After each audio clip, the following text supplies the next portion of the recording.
But physiologically, because you have to go to these world tournaments, you have to get a full physical. Yeah. And, people ask what my age is. I said, what's that important to you? Yeah. Why is it important for you to know that? Yeah. My chronological age. Physiologically, they measured me at 28. Yeah.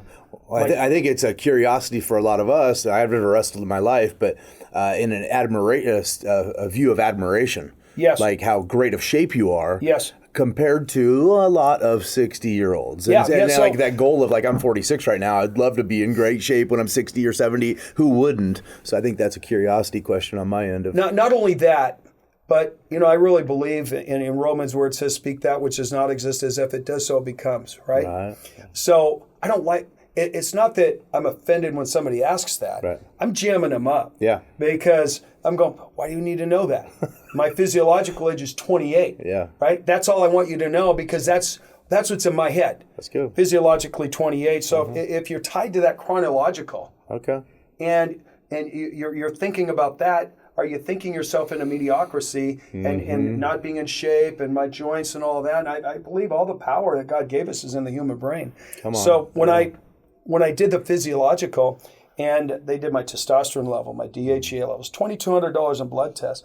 They did my growth hormone levels. My oxygenation level was that of an Olympic athlete. And I'm training twice a day. I'm doing 87 miles a month on the elliptical. I'm wrestling 6 days a week, one with an Olympic a guy that made the Olympic team and some of the college guys. So I'm thinking, okay, that physiologically said I'm 28. I'm beating a lot of the college guys.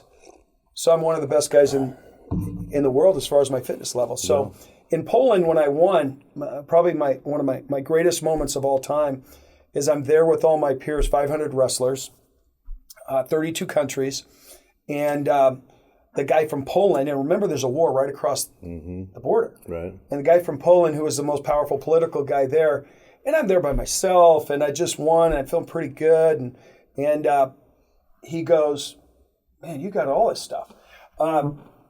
The Polish guy, now keep in mind, I'm in Poland, Warsaw, Poland, and you're seeing guns and you're seeing going across the border and like, oh, man, we're pretty close. Ukraine, and the guy beating the finals was from Ukraine. So he came across the border and I whooped a couple of Ukrainian guys. So the guy just finished the match. There's 1,000 people out there and it's a pretty good sized arena. And the guy looks at me and goes, don't you go anywhere. I go, oh, wow. I'm sitting in a chair and I'm kind of far out of the way and I'm thinking, don't go anywhere. And I just beat, their hero. And then and someone else says, do you know that's one of the most powerful political people in Poland? I go, okay, foreign country, all by myself. So they're giving out the medals and doing the thing, and I was pretty tired. I started drifting a little bit, and he goes, "You now!" And there's this big stage. Come here. And I'm going, okay. So I get up there. He goes, we've never done this for an American guy before. This is and he spoke pretty good English. He was actually an ambassador for America and for the war and from Poland. And he goes, you're going to get an award. We just voted you the best world champion of the entire year out of 500 people from 25 to 65 years old. And I had this giant trophy, and I'm like emotional. I'm just emotional going, wow. So I got up there with the trophy, and everybody started coming up, and I lifted the two guys up that I had competed against, and I gave them a hug, and everybody crowded around me, and they said, why you? And these are Europeans. These guys, their attitude is, you do heavy manual labor work into your 60s and 70s, and then you go wrestle for 2 hours every day. So their grips are like, they're iron workers, they're stone workers. For gathering wood, they go into the mountains and pull it out of the mountains themselves. So a lot of manual labor stuff, and they were asking me why I was so much stronger than them. And that was really kind of a moment for me that, boy, if you live the right way and you eat the right way, you can really accomplish anything you want. And I brought this poster because it's kind of really my ministry, and It says in Habakkuk 2:2, write the vision down on a tablet. He who reads it may run towards it. And I look at that and I go, right there. to me, that's really my scripture of, that's a promise from God. If you write a vision down and you make it plain, he who reads it may run towards it. So whatever you have on your to-don't list, and you start getting rid of that to-don't list, your to-do list really starts to get smaller too. You know, you knock out all these things. You have this big to-don't list, and there's all the things I'm not going to do anymore.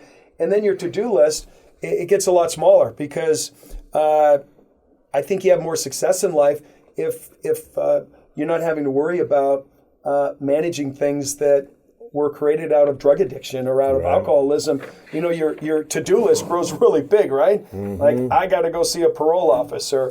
I've got to go to rehab. I got to do all these things. And if you can, my mentor would say, have a giant to-don't list of things you're not going to do. And move away from those. And he says, Brad, your to-do list will get really small so you have more time to help other people. I love this. I have never in my 46 years heard that, a to-don't list. Yeah. That's awesome. Yeah, you know, I'm a list guy. Yeah. So I've got a list of several pages, and then all of a sudden I start listening to my mentor and going, you know what? If I'm perfect with my wife and I'm a perfect husband, I don't have to have a divorce attorney. Right.